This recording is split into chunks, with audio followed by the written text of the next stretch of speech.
In the bustling cityscape of New York, Eddie Morra, a struggling writer, is barely holding on.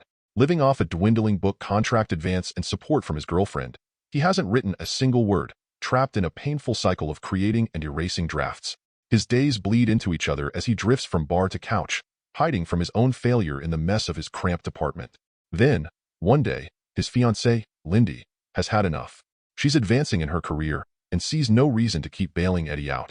Her words cut deep as she leaves, leaving Eddie spiraling even further. Heartbroken and aimless, he roams the streets, convinced he's hit rock bottom. Out of nowhere, a voice calls his name. It's Vernon, his ex-wife Melissa's younger brother, who Eddie recalls as a small-time dealer. Vernon claims to have left that life behind and invites Eddie for a drink. The two catch up, and Vernon reveals that Melissa is now remarried with children. Eddie confesses his frustration with his book project, admitting he can't seem to get started. Spotting Eddie's creative deadlock, Vernon offers him something unconventional, a sleek, transparent pill he calls N.Z.T. He insists it's FDA-approved, set to hit the market soon, and brags that it unlocks untapped potential in the brain, allowing users to access 100% of their mental capacity. Eddie is skeptical, thinking it's just another designer drug, but Vernon is persistent. One pill is worth $800, he says, casually handing it to Eddie before hurrying off to a work emergency, leaving Eddie alone with his thoughts. Later, trudging home and feeling as though life couldn't possibly sink any lower, Eddie's curiosity gets the best of him. He pops the N.Z.T. Minutes later, he encounters his landlord's wife, who berates him for missing rent and warns he'll be homeless soon. But suddenly, everything changes. The world sharpens, colors brighten, and his mind feels electrified. He notices a law textbook in her bag, something he couldn't have registered before. In a flash, Eddie recalls everything he's ever read, seen, or heard, every piece of knowledge and memory vividly aligning in his mind. He confidently guesses that she's stressed over law school, leaving her speechless. He goes a step further, advising her on her assignments, leaving her both impressed and oddly attracted. Eddie's newfound awareness snowballs, and they end up spending the night together. Stunned by his own brilliance, Eddie heads home, his messy apartment a stark contrast to his racing thoughts. With a sudden burst of energy, he cleans every inch of the place, then sits down to write. By morning, he's cranked out a nausea. The next day, the pill's effects begin to wear off. Eddie takes his manuscript to it. When Eddie arrives home, his voicemail is full of praise from the editor, leaving him craving more N.Z.T. Desperate, he heads to Vernon's apartment, where he's greeted by Vernon's bruised and battered face. Avoiding questions about his injuries, Vernon admits that he lied. N.Z.T. is far from legal. Still, Eddie is hooked. He agrees to run errands for Vernon in exchange for more pills, hoping to secure his supply. But when he returns to Vernon's apartment, Eddie finds the door busted open, the place ransacked. His blood runs cold as he sees Vernon slumped on the couch, a bullet wound through his head. Panicked, Eddie calls the police, but realizes the danger he's in. Before the cops arrive, he scrambles to find Vernon's N.Z.T. stash, spotting a hidden bag of pills, cash, and a list of clients. He opens the door when the police arrive. Back at his own apartment, Eddie takes another pill, and the N.Z.T's effects reignite his focus and ambition. With Vernon's cash, he transforms himself, new haircut, wardrobe, the works. Within days, he finishes his book, learns piano, and becomes fluent in multiple languages, dazzling everyone around him with his charm and intelligence. He realizes that anything is within reach. Suddenly, Eddie knows exactly what he wants next. To conquer this, investment grows exponentially, $800 to $2,000, then to $7,500 in mere days. But Eddie needs more capital to make real moves. He approaches Gennady, a loan shark, who agrees to lend him a hefty sum but warns of serious consequences if he defaults. Eddie's confidence is ironclad. Sure, the N.Z.T. will propel him to pay back the loan with ease. With a pocket full of N.Z.T., Eddie returns to the trading floor, ready to reshape his fate. Each trade and investment adds another layer to his growing empire, drawing him deeper into a high-stakes game of brilliance and danger where one wrong move could mean the end of his miraculous ascent. Eddie's life had been spiraling until the day his brokerage account exploded to over that. Eddie met Lindy for dinner, sharing how he was finally getting his life together. Lindy was visibly impressed and proud of him, sensing a new drive in Eddie's life. After dinner, they returned to her place, and together, they rekindled a love once thought lost. The next few days were blissful. Eddie and Lindy rediscovered their love, filled with hope for a fresh start. But amid their talks about a new beginning, Eddie noticed a man watching him from a distance. That night, unable to shake a sense of unease, Eddie peered out the window, hoping to catch sight of the man again. But there was nothing. Lindy called him to bed, but as he turned to join her, he inexplicably found himself standing in the hallway. He couldn't remember how he got there, and Lindy found him standing dazed, calling him back inside. The following day, Kevin joined Eddie for the meeting with the Wall Street icon, Carl Van Loon. Nervous, Kevin leaned on Eddie for reassurance, and Eddie promised it would be fine. Carl arrived, bringing along a skeptical companion who suspected Eddie's rapid rise was a ruse. But Eddie dazzled them with his intellect and insights, winning Carl's interest. During their conversation, Carl handed Eddie a thick stack of papers detailing his companies, asking him to analyze a pattern and suggest a potential strategy. Eddie reviewed the documents, quickly deducing Carl's plan for a monumental merger. Carl was deeply impressed, recognizing Eddie's uncanny ability to understand complex business schemes with shocking speed. Carl invited Eddie to restructure some key deals and scheduled a follow-up meeting. As Eddie exited Carl's limousine, a strange restlessness took hold, urging him to roam the city instead of going home.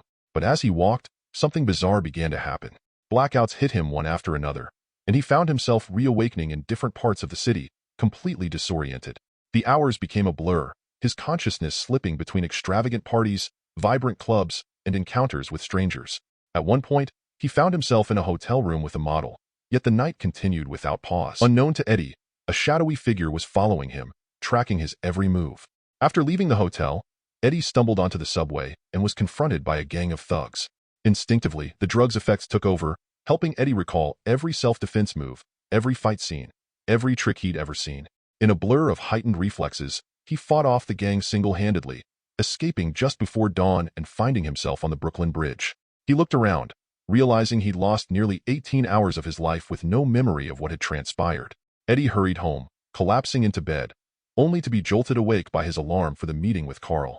Terrified of another blackout, Eddie chose not to take the mysterious pill, N.Z.T, but without it, the files Carl gave him seemed incomprehensible.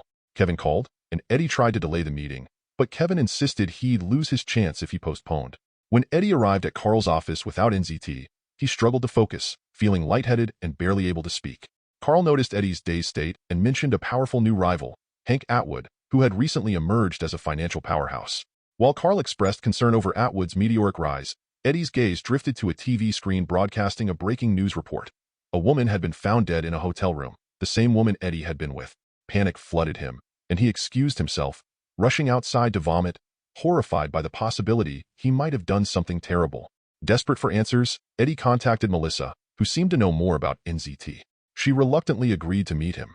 In the meantime, Eddie combed through Vernon's old notebook, contacting clients to gather information on circumstances, all experiencing severe headaches, nausea, and, ultimately, death. Then, he dialed one last number, only to hear the phone of the man standing right behind him start ringing. It was the same man who had been following him for days, the one he'd noticed watching him and Lindy. Without thinking, Eddie bolted, weaving through streets and dodging traffic until he managed to slip into a taxi, making his way to meet Melissa. When he finally met her, Melissa revealed that she knew all about N.Z.T, explaining that she had tried it but quit after experiencing frightening side effects. She warned Eddie that using N.Z.T continuously led to mental and physical burnout, and though she'd stopped, the aftereffects had lingered for 2 years. She cautioned him to quit but urged him to taper off slowly to avoid fatal consequences. As Eddie digested her warnings, he returned home only to encounter N.Z.T. N.Z.T attacked Eddie, demanding payment, and they stumbled outside Eddie's apartment. In the scuffle, an N.Z.T pill fell to the floor, and N.Z.T, mistaking it for a regular drug, swallowed it. They eventually made their way to the bank, where Eddie paid him off. N.Z.T, now high on the effects of N.Z.T, was thrilled and told Eddie he'd be asking for more. Weakened and desperate, Eddie dragged himself to Lindy's office, collapsing in front of her. With no choice left, Eddie confessed everything to Lindy, explaining the true source of his newfound success and the dangerous effects that came with it. Stunned, Lindy saw the entire truth behind Eddie's sudden transformation, and reluctantly, she agreed to retrieve the pills he so desperately needed. As Lindy rushes home, she collects the rest of her stash of N.Z.T pills and quickly heads back. But soon, she notices a man following her. Heart pounding, she bolts into the city park and pleads with 2 nearby men to help. But the man relentlessly pursues her, and in a brutal flash, he stabs both men, leaving them bleeding as he continues his chase. Lindy finds refuge behind boulders and, in a shaky voice, calls Eddie for advice. Eddie, calm and calculated, tells her to take one of the pills. He assures her that it will give her the strength she needs to handle her pursuer. Trusting him, she swallows a pill. The drug floods her system, heightening her senses and clearing her mind. She now knows exactly how to escape.